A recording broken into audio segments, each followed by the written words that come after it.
Jadi ke Ganjar tuh dianulir atau masih gimana sih? Kita nggak pernah Oh, nganulir loh, oh, nggak pernah. maksudnya- Tapi kita waktu itu mengambil sikap untuk menunggu situasi politik dan akan mempertimbangkan siapa yang akan menjadi calon wakil presiden. Itu jadi isu yang penting. Kenapa? Oh, jadi belum dianulir ya? Belum dianulir. Opsinya masih terbuka.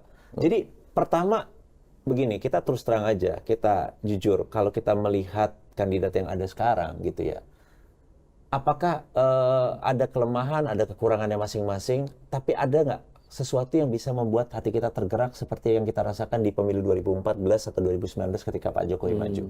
Itu pertama.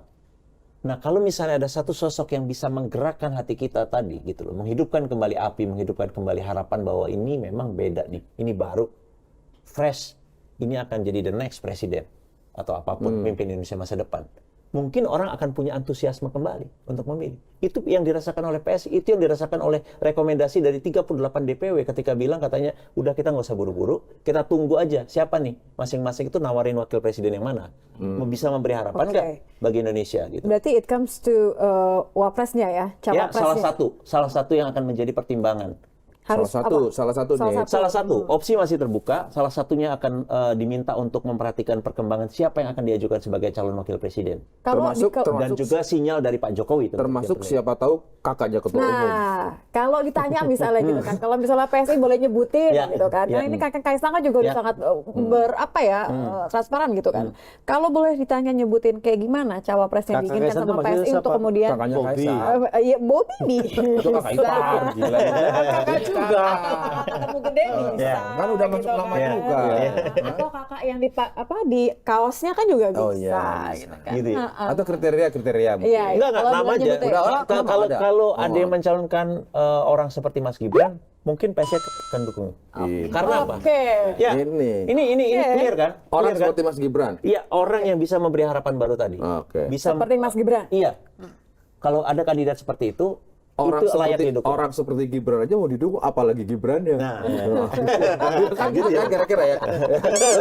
Ini konkret berarti. ya tapi ya itu Suka nih aku kalau sebut-sebut nama ini suka. Itu berarti termasuk yang disarankan oleh Presiden Jokowi? Tidak ada pembicaraan tentang itu, tapi kita merasa bahwa harus ada satu wajah muda yang fresh yang bisa memberi harapan baru. Dan di antara stok politik yang ada, yang paling mungkin itu adalah kalau Gibran. wajah muda yang fresh, kasihan Pak Prabowo dong, kan paling sepuh. Tapi kan ini kita bicara tentang wakil. Wakilnya. Kalau misalnya yang ada stoknya ini sekarang tidak bisa memberi harapan baru, minimal kita punya harapan. Oke. PSI agak hati-hati ya kalau ngomong Prabowo ya. Begitu langsung terarah gitu. Kelihatan banget kan ini wapres Gitu ya?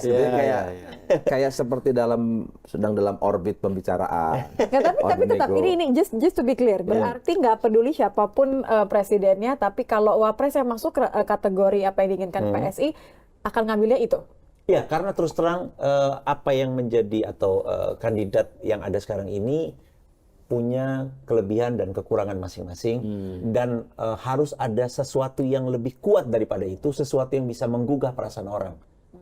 Dan menurut kami ya, sekali tentu ini pandangan yang subjektif ya, dan saya agak yakin ini akan didukung masyarakat yang luas ketika Mas Gibran misalnya bisa maju gitu ya, pasti orang akan setuju.